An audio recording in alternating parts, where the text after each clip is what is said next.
Señor es Dios grande y Dios fuerte, es digno de adorar.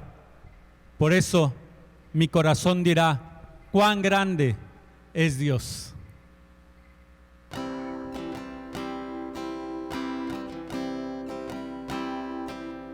El esplendor de un rey, vestido en majestad, la tierra alegre está, la tierra alegre está,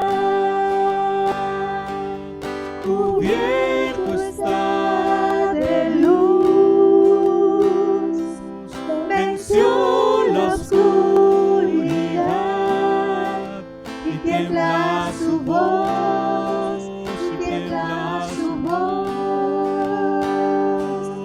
El esplendor del Rey,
contemplar. Tú eres mi adoración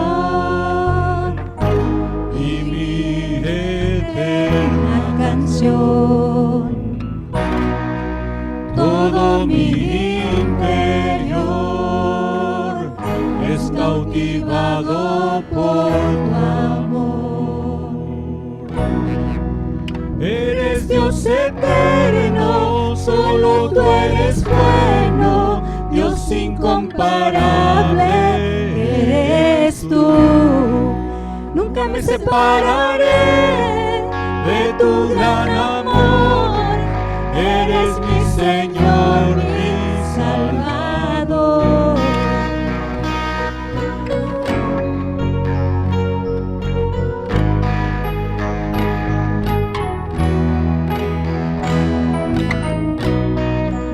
Dios de mi corazón, en ti encontré mi salvación. Gloria y majestad, quiero siempre contemplar. Tú eres mi adoración y mi eterna canción. Todo mi interior es cautivado por tu amor. Eres Dios eterno, solo tú eres bueno, Dios incomparable eres tú. Nunca me separaré de tu gran amor, eres mi Señor, mi Salvador. Eres Dios eterno, solo tú eres bueno, Dios incomparable eres tú. Nunca me separaré de tu gran amor, eres mi Señor, mi Salvador. Eres Dios eterno, solo tú eres bueno, Dios incomparable eres tú. Nunca me separaré de tu gran amor, eres mi Señor, mi Salvador.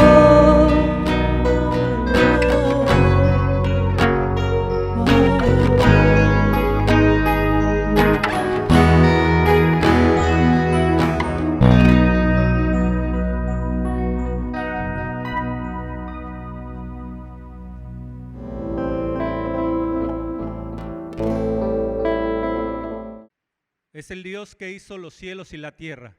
Es el Dios que con el poder de su palabra reina con autoridad. Es el Dios que adoramos.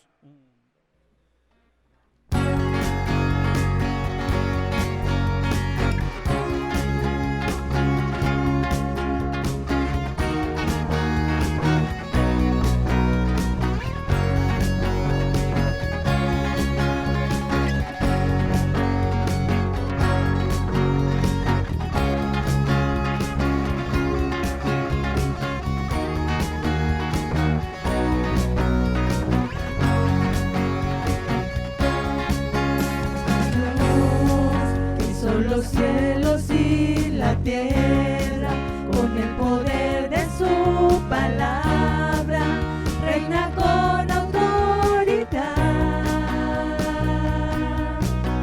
El Dios que aún los vientos lo obedecen, una palabra es suficiente para los muertos levantar. Nadie es como Él, oh gran Dios, tú eres el Dios que adoramos, todopoderoso y soberano, grande misericordia y poder para salvar. Tú eres el Dios que adoramos,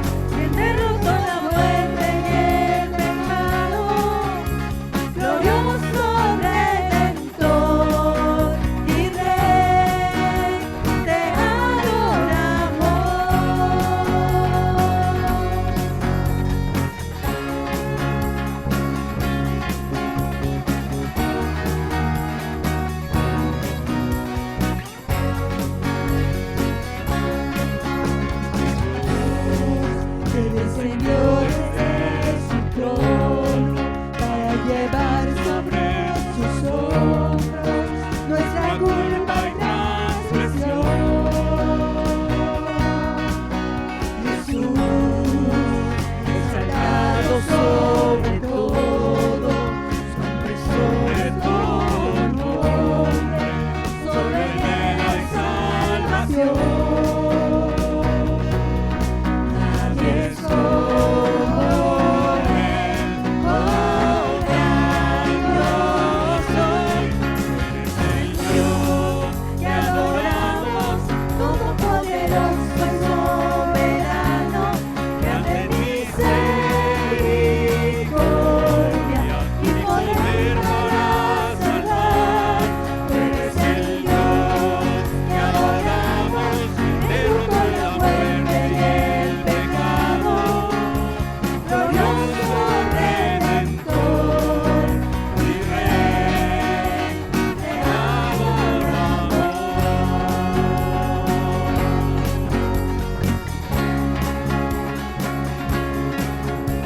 y el poder, todo es de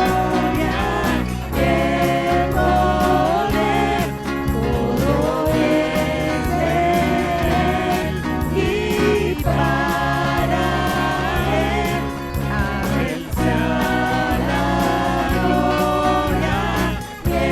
el poder, todo es de Él y para Él. Es el Dios que adoramos, todopoderoso, soberano, grande en misericordia y poder para salvar. Eres el Dios que adoramos, derrotó la muerte y el pecado, glorioso Redentor y Rey, te adoramos.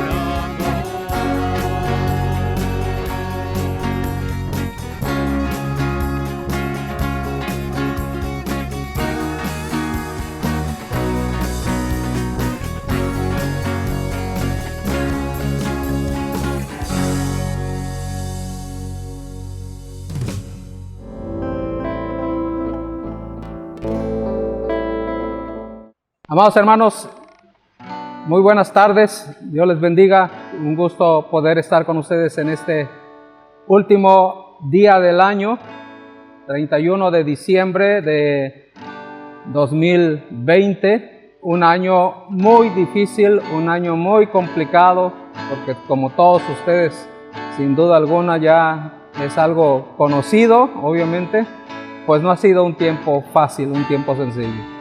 Vamos a tener esta última charla del año y pensando en lo que hemos vivido por estos 10 meses, desde aproximadamente el mes de marzo hasta el día de hoy, pues Dios puso en mi corazón compartir con ustedes este tema que me parece muy importante por todo lo que en un momento dado todo este tiempo ha significado para muchos en un sentido más fuerte, para otros un poco menos fuerte y para otros probablemente hablando no han tenido tanta dificultad en medio de todo esto, pero de alguna forma hemos estado viviendo, ya sea en poco o en mucho, estamos viviendo situaciones bastante difíciles, bastante complicadas. Así es que pensando precisamente en eso, yo quisiera tomar algunos pasajes bíblicos de un libro muy conocido por ustedes, que es el libro de Job, y que sin duda alguna muchos cuando tenemos algunas dificultades o problemas en la vida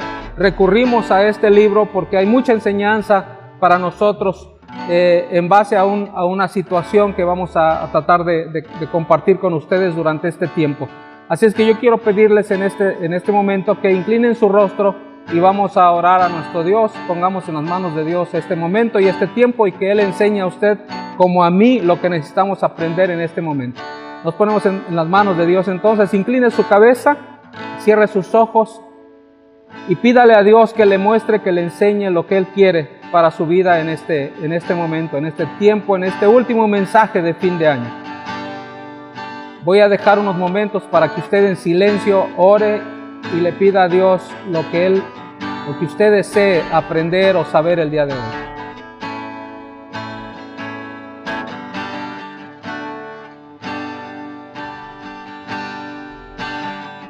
Dios, nos ponemos en tus manos. Te ruego que recibas nuestras oraciones que han sido levantadas delante de ti y que nos enseñes conforme a tu voluntad, para tu gracia, para tu amor, para tu misericordia, y que esto sea demostrado en nuestras vidas el día de hoy. Lo rogamos en el nombre de Jesús. Amén. Muy bien, hermanos, vamos a estar hablando de algunos pasajes de este libro de Job que me parece muy importante y muy interesante en este tiempo. Quiero cerrar este año hablando un poco acerca de la revelación de Dios en el sufrimiento. Es decir, dicho de otra manera, ¿cómo se revela Dios en el sufrimiento? Tenemos algunas ideas, tenemos algunas cosas, y obviamente pues este tema va enfocado más hacia el asunto de Dios que al asunto de nosotros los hombres. Es Dios está aquí, nosotros estamos aquí, y en este punto quisiera llevarlos a ustedes en la escritura, en la palabra de Dios, para entender cómo Dios, vamos a decirlo de esa manera, se revela, es decir, se da a conocer a nosotros por medio del sufrimiento. Esto me parece que es muy importante, es lo contrario de que regularmente nosotros pensamos. Es decir, nosotros estamos sufriendo y estamos viendo, Dios, por favor, revélate a nosotros, bla, bla, bla. Decimos muchas cosas con respecto a la búsqueda de Dios cuando estamos en sufrimiento. Pero ahora va a ser en sentido contrario, es decir, Dios está aquí, nosotros estamos aquí, nosotros estamos sufriendo. Entonces veremos ahora cómo Dios está revelando, o que se va a revelar a nosotros a través de este asunto primordial que se llama el sufrimiento. Entonces, sin duda, muchos de nosotros en estos 10 meses hemos estado pasando por esos momentos críticos y difíciles. Han sido ya 10 meses aproximadamente que hemos estado soportando este tiempo, estos meses, estos días, estas semanas, por decirlo de esta manera. Y entonces,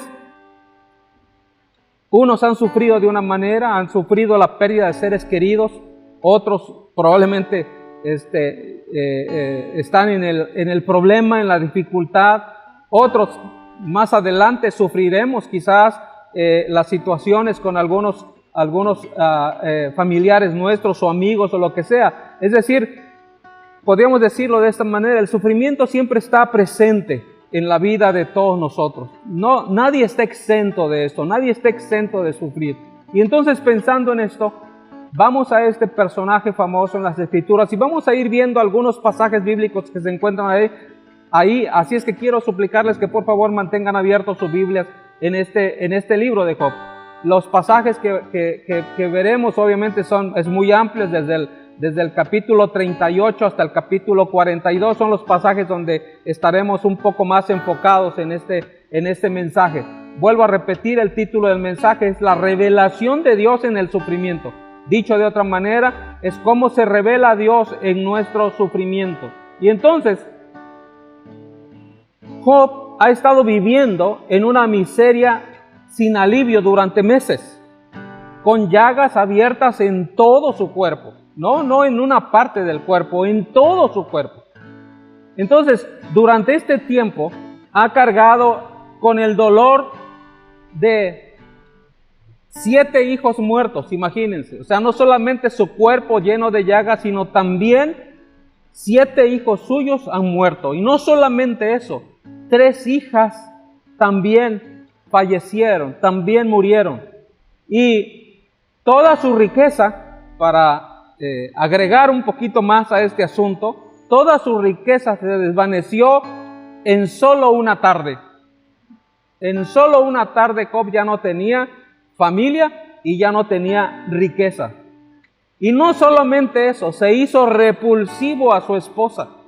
Su esposa básicamente lo despreció a tal grado que llegó un momento en el cual su esposa le repitió estas palabras: maldice a Dios y muérete.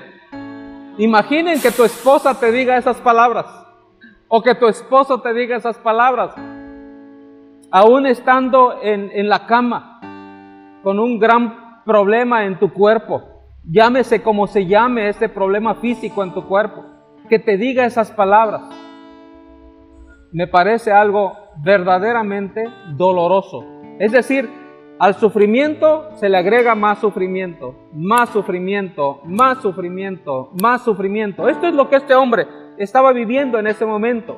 Entonces, en virtud de esto, vemos a un Job que llega a un momento en el cual él, de alguna manera, encontramos que tiene ciertas dificultades. Al principio, Job soportó estas calamidades con sorprendente sumisión. Por ejemplo, lo podemos encontrar en el capítulo 2, verso 21, cuando él dice: el Señor dio y el Señor quitó.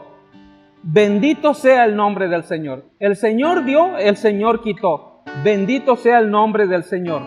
Aceptaremos, dijo en otro pasaje bíblico también, aquí mismo en el libro, aceptaremos el bien de Dios y no aceptaremos el mal. Aceptaremos solo el bien de Dios y no vamos a aceptar el mal. Pero a medida que la miseria continuó durante meses, esto que acabo de citar hace unos momentos, prácticamente fue cuando Job comenzaba a estar en esta situación en la cual se encontraba. Pero cuando este asunto de miseria continuó durante los meses que continuaron, Job vaciló en su confianza de que Dios estaba a su favor. Y al defenderse de la mala teología de sus amigos Elifaz, Bildad y Zofar, que fueron a visitarlo, dijo cosas sobre Dios que no eran ciertas.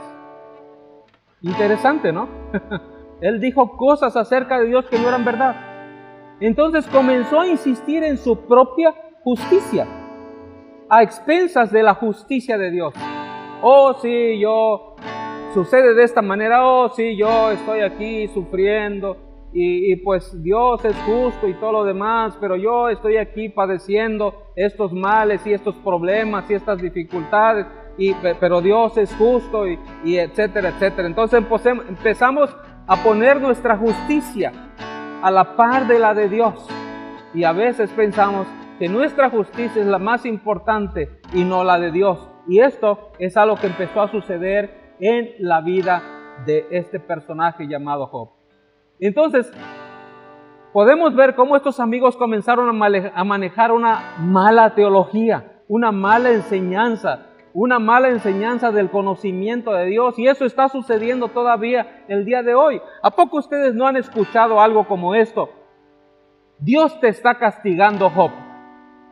Oh, Dios te está castigando, Manuel. Dios te está castigando, Ruth. Dios te está castigando, Miguel. Dios te está castigando. Esas frases las hemos escuchado muchas veces. Esto es una mala teología, eso no es una buena enseñanza, en cierta manera. A lo largo de este mensaje vamos a descubrir por qué. Pero Job lo silenció a sus amigos cuando comenzaron a hablar de esto con él. Silenció a sus amigos mostrando que no hay correlación en este mundo entre la justicia y la prosperidad, o entre la maldad y el sufrimiento. Fíjense ustedes que a menudo los justos sufren más que los malvados, dijo Job, y los malvados a menudo prosperan más que los justos. Interesante el concepto que Job comenzó a manejar en este asunto. Y entonces Job obtiene la victoria sobre la teología superficial de sus amigos de esta manera, que me parece sumamente importante. Entonces, un amigo suyo llamado Eliú comenzó a recomendar, dicho de otra manera, a regañar a Job sobre lo que él estaba diciendo y hablando, y en algunas cosas Eliú, que era uno de los más jóvenes de los tres amigos que fueron a visitarlo, tenía la razón. Entonces, reprende tanto a Job como a sus tres amigos.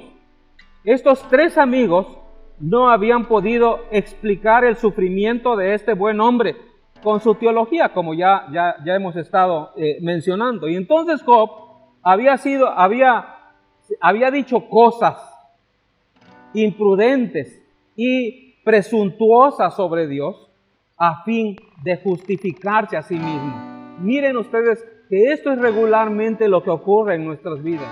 Muchas veces nosotros empezamos a decir cosas para justificarnos y justificarnos a nosotros mismos. ¿Cuántas veces no escucho, oh, si yo he sido muy bueno, si yo he hecho esto, si yo he hecho aquello? ¿Por qué a mí? ¿Por qué yo estoy sufriendo? ¿Por qué yo estoy padeciendo si yo he hecho tales y cuales cosas? ¿No es cierto que hemos hecho esto en nuestra vida? Todos, absolutamente todos, hemos usado este punto. Y eso suena hasta cierto punto presuntuoso delante de Dios. ¿Y cuántas veces nosotros no hemos utilizado este eslogan o estas frases para hablar de nuestra justicia y justificarnos a nosotros mismos por lo que nos está sucediendo, por lo que nos está pasando? Entonces, la idea de Eliú es que Job es un hombre justo, aunque no perfecto, dice Eliú, y que es amado por Dios. Y Dios no le está tratando como su enemigo, sino como a su hijo y amigo. Esto me parece un pensamiento bastante acertado de su amigo Eliú cuando estaba hablando con Job, por supuesto. Entonces, el propósito, según Eliú, era eliminar el residuo de orgullo de la vida de Job. Un residuo que ya hacía dormido en lo más profundo de su vida. Ese era según lo que Eliú estaba buscando en la vida de Job. Bueno, cuando Job fue suficientemente afectado con el sufrimiento, se despertó el sentimiento de orgullo en su vida y se reveló cuando Job trató de justificarse a expensas de Dios. Porque muchas veces nosotros buscamos eso, justificarnos a expensas de Dios. Eso me parece tremendo. Es decir, yo soy bueno, Dios, tú eres bueno, pero si mírame a mí, yo estoy sufriendo. Y entonces quiere decir hasta cierto punto que yo soy más bueno que Dios. ¿Por qué Dios me estás maltratando de esta manera? ¿Por qué Dios estás provocando esto? ¿Por qué Dios estás haciendo que esto esté sucediendo en mi vida? Y entonces estamos llevando nuestro sufrimiento a expensas de la justicia de Dios. Y esto sin duda alguna no es muy grato y no es muy agradable. Entonces, su propósito continuó y era refinar la justicia de Job. Su sufrimiento no es un castigo, no es una señal de la ira de Dios. El dolor de Job no es el dolor del látigo del verdugo, sino el dolor del bisturí del cirujano. La remoción de la enfermedad de orgullo es lo más amoroso que Dios podría hacer, y no importa cuál fuera el costo. Y muchas veces esto es lo que Dios va a hacer con nosotros en nuestra vida, en realidad. Recuerde entonces las palabras del Señor cuando dijo esto: es mejor sufrir el intenso dolor de arrancarte un ojo que permitir un pecado en el corazón y que ese pecado en el corazón te lleve al infierno. Entonces, es mejor sufrir el dolor. Y yo creo que este es el corazón de todo el mensaje del libro de Job. Es mejor sufrir el intenso dolor que arrancarte un ojo. El dolor de arrancarte un ojo, que permitir que un pecado se anide en tu corazón. Si esto no es obvio entonces para usted, a saber que la santificación del crecimiento espiritual, porque eso significa santificación, implica crecimiento espiritual, es digna de dolor en esta tierra, probablemente es porque usted no aborrece el pecado y no valora la santidad como Dios la valora. Examinémonos cuidadosamente en este sentido entonces. Se forma una tormenta cuando Eliud está hablando y Dios lo que hace es reprender a Job.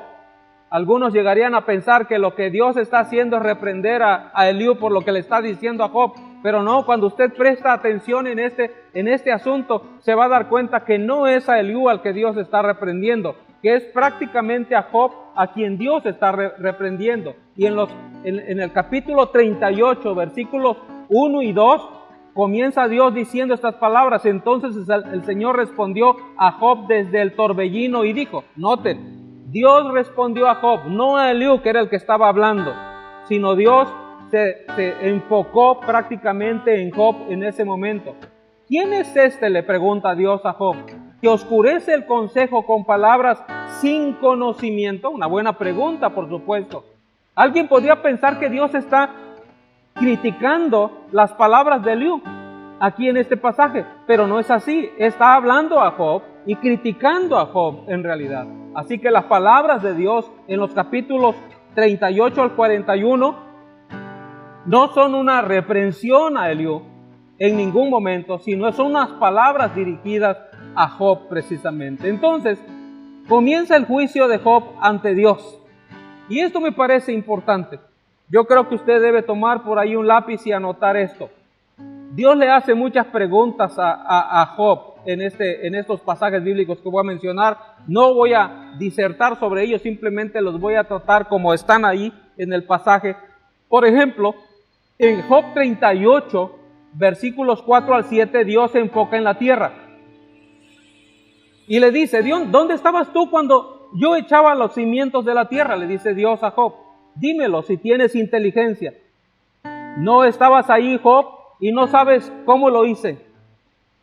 En los versículos 11, capítulo 38, seguimos, en el 8 al 11, versículos, Dios se enfoca en el mar y le dice a Job, ¿o quién encerró con puertas el mar cuando irrumpiendo se salió de su seno? Fui yo, Job, yo establecí los límites, no tú. No estabas ahí, Job, yo y nadie más estaba ahí. Y no sabes cómo lo hice. En los versículos 12 al 15, Dios se enfoca en el alba. ¿Alguna vez en tu vida has mandado a la mañana y hecho conocer el alba su lugar? Le dice Dios. Tú no lo hiciste, no puedes hacerlo. No sabes cómo hacerlo. Yo también lo he hecho, siempre lo haré. En los versículos 16 al 18 del mismo pasaje, del mismo capítulo, Dios se enfoca en las profundidades del mar y la tierra. Job, ni siquiera has estado alguna vez en el fondo del océano o alrededor del mundo y piensas que sabes lo suficiente para argumentar con Dios. Entonces, Dios comienza a hacerles preguntas con respecto al mundo superior, es decir, a las cosas en el aire. Y entonces en los versículos 19 al 21 del mismo capítulo, pregunta a Job sobre el origen de la luz y la oscuridad. ¿Dónde está el camino a la morada de la luz?, le pregunta Dios a Job. Y la oscuridad, ¿dónde está su lugar? No sabes dónde está o cómo llegar allá, pero yo lo sé, Job. Yo hice la luz. Y entonces en los versículos 22 al 30, Dios le pregunta sobre la niebla y el granizo y sobre la lluvia y las heladas. Y le dice, ¿sabes algo sobre cómo almacenar granizo para el día de la guerra? ¿Sabrías cómo dividir el cielo para hacer que llueva en una tierra donde no hay hombre alguno? Y continúa Dios hablando con Job en los versículos 31 al 33, y mira las constelaciones, las Pleiades, el Orión, el Mazarot, la Osa. ¿Conoces tú las ordenanzas de los cielos o fija su dominio en la tierra? Dios no está impresionado. Y nosotros debiéramos sentirnos maravillados con nuestra ignorancia, no impresionados con la ciencia. Porque en verdad, más bien deberíamos estar impresionados de cuánto ignoramos de este universo que Dios creó. No tanto nos debemos maravillar en lo que conocemos o en lo que la ciencia ha descubierto, sino más bien en lo que ignoramos de todo lo que Dios ha creado. Y así Dios sigue preguntando acerca de este mundo en los versos 39 al 41. Le dice, ¿quién cree Job que provee comida para los leones y las aves? Y sigue hablando de otros en los capítulo 39, versos del 1 al 4. ¿Conoces tú el tiempo en que paren las cabras monteses? ¿Has observado el parto de las ciervas? Versículos 5 al 8 en el mismo capítulo dice, ¿quién dejó en libertad al asno montés? Versos 9 al 12, ¿tú sabes cómo atarlo o usarlo? Él es mío, le dice Dios. Versículos 13 al 38 le dice Dios, ¿quién le hizo olvidar sabiduría? En este caso está hablando de la avestruz. Yo lo hice, Job, dice Dios. Toma el caballo, dice, de guerra. En los versículos 19 y 25, por ejemplo, ¿das tú al caballo su fuerza? ¿Reviste su cuello de crin? Job, tú no sabes cómo hacerlo. Yo soy el único que sabe. Y así sucesivamente Dios continúa hablando con Job. Entonces Job está comprendiendo. Ha llegado a ese punto, está comprendiendo el mensaje. Una criatura finita que no tiene sabiduría para hacer funcionar este mundo y es definitivamente ignorante el 99.999% de este proceso.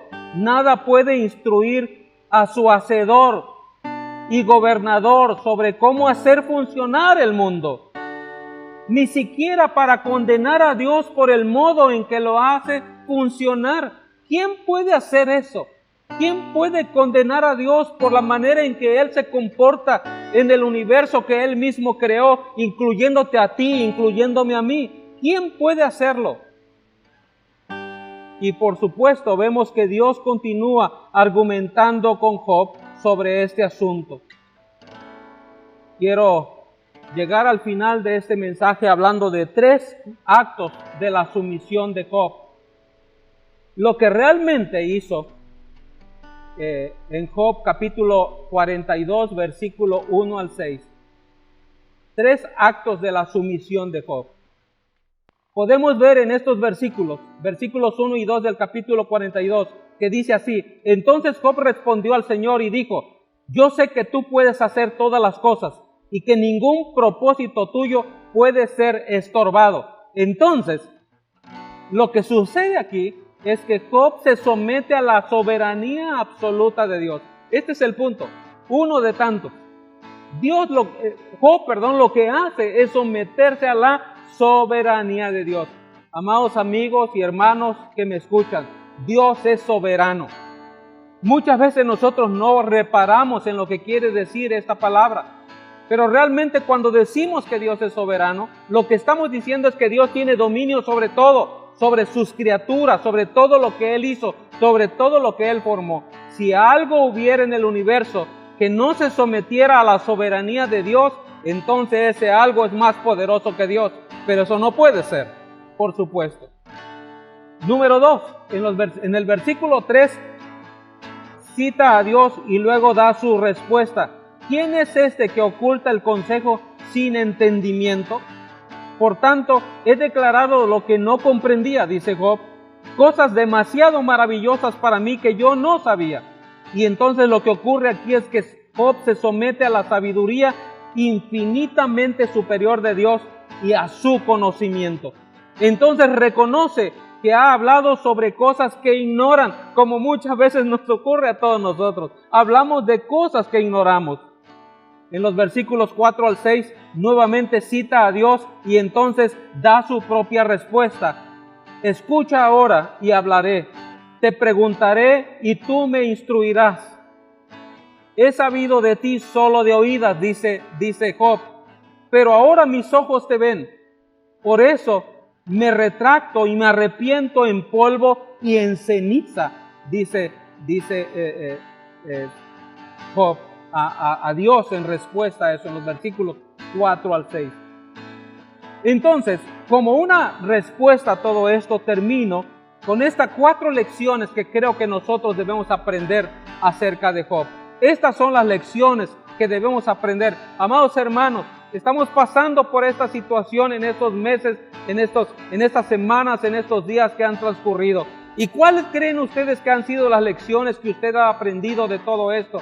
Si usted es creyente en Cristo, si usted ha entregado su vida y su corazón a Cristo, ¿cuál cree usted que son esas lecciones que usted ha aprendido y que usted puede de alguna manera entender y comprender ahora después de estos meses de sufrimiento? Yo puedo decir estas 4 cosas que pueden surgir de estas cosas, y alguna de ellas probablemente tiene que ver con las que usted ha aprendido, con las que yo he aprendido durante este tiempo. Primero, crea con todo su corazón en la soberanía absoluta de Dios. Ore para que Dios le dé esa convicción. Por favor, ore para que Dios le dé esa convicción si usted no la tiene todavía. Si usted ya la tiene, siga orando a Dios para que le siga manteniendo en esa convicción.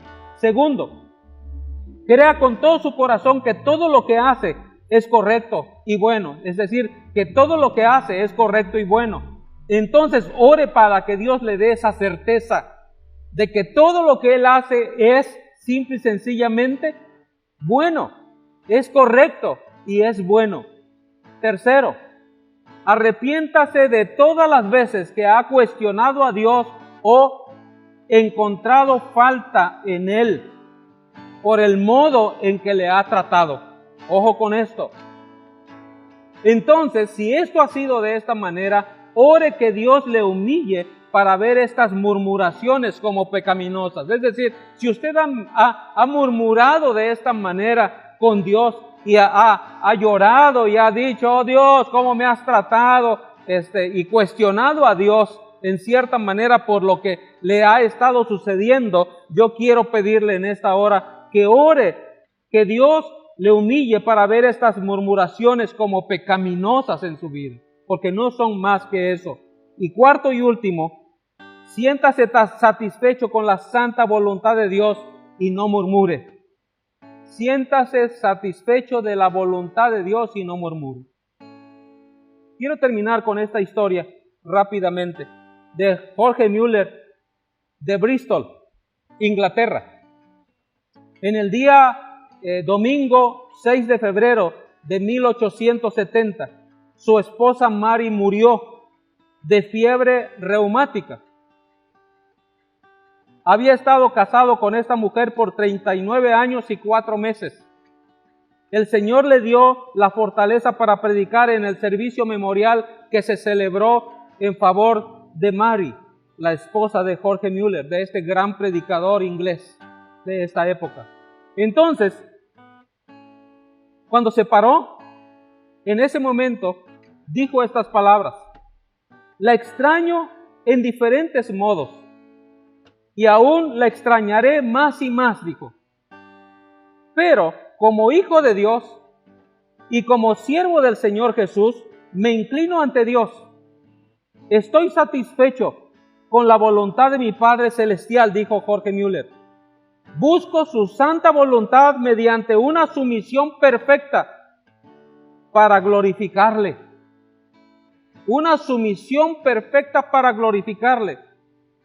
Y termina diciendo, beso continuamente la mano que así me ha afligido. Noten estas últimas palabras de Jorge Müller, hablando en este momento difícil y crudo para su vida. Beso continuamente la mano que así me ha afligido. Se refería a Dios. Dios, así me has afligido. Bueno, seguiré respetándote, seguiré amándote, seguiré sirviéndote, seguiré creyéndote. No importa que me hayas tratado así, no importa por la situación que estoy pasando, no importa por la situación que estoy viviendo, yo, Dios, seguiré amándote con todo mi corazón, con toda mi mente, con toda mi alma y con todo mi ser. Ojalá todos nosotros podamos terminar este tiempo en su momento, allá en los meses venideros, que inclusive no sabemos cuándo esto va a terminar, pero que al terminemos de esta manera, besando continuamente la mano de aquel que nos ha afligido. Que el Señor nos ayude, fortalezca y dé gracia para que vivamos nuestra vida cristiana de esta manera. Y si usted no tiene esa oportunidad de pensar de esta forma, hoy es el día. Usted puede entregarle su vida y su corazón a Cristo y decirle a Dios: Dios, yo quiero ser tu hijo. Yo quiero vivir como tú quieres que yo viva. Ayúdame para hacerlo de esta manera. Quiero entregarte mi vida, quiero entregarte mi corazón. Te abro mi corazón, te abro mi vida. Toma el control de ella, por favor. Quiero pedirle ahí donde está que incline su rostro y cierre sus ojos. Y le diga a Dios estas palabras: Dios, gracias por lo que tú has hecho, por lo que tú sigues haciendo, por lo que tú harás en mi vida.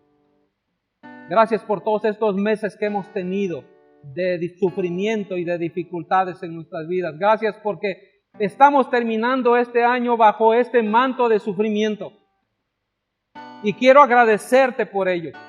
Quiero rogarte que fortalezcas mi fe, que yo pueda seguir confiando y creyendo plenamente en ti en este tiempo, aún difícil que estamos pasando. Y que pasemos a un nuevo año con toda esa confianza, con toda esa certidumbre en nuestras vidas, plena, absoluta en ti, para que de esta manera podamos continuar en lo que viene en los próximos meses, en los próximos años. Oh Dios, en tus manos estamos. Si usted quiere entregar su vida a Cristo,